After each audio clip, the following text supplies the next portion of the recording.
les faits qui se sont déroulés au stade du 3 avril des Zéro-Corée ne constituent pas des faits dont ça peut passer inaperçu pour le parquet de Zéro-Corée. À l'issue du rapport des enquêtes et du rapport qui a été déposé par les ONG, il est sans embâche dit qu'il y a eu plus de 140 morts. 140 morts et 10 disparus, 11 disparus. Et il y a surtout que parmi ces morts, c'est essentiellement constitué des mineurs de la tranche d'âge de 12 à 15 ans, essentiellement.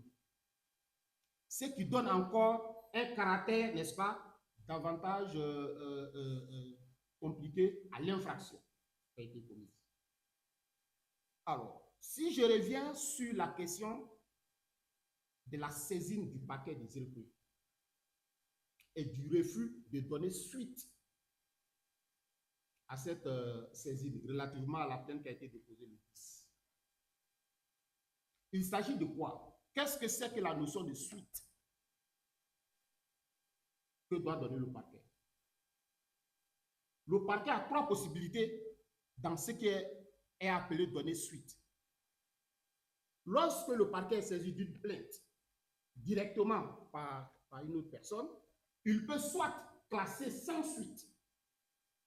Il prend des réquisitions au fait de classement sans suite.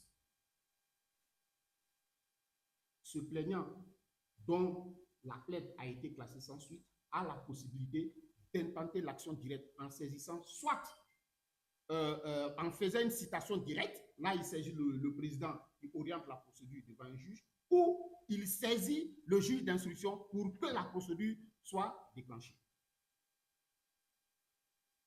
Le ministère public a, relativement à la suite qu'il doit donner, secondo, par rapport à une plainte, il a la possibilité de prendre le dossier en flagrant délit. Lorsque les faits qui ont été commis sont tels qu'il y a eu de la clameur publique, sont tels que les faits sont, c'est-à-dire que le prévenu reconnaît les faits, il peut prendre le dossier en flagrant délit. Ou, en toute dernière position, il peut orienter le dossier en information. C'est le troisième point. C'est-à-dire, il saisit le juge d'instruction en passant par le président du tribunal.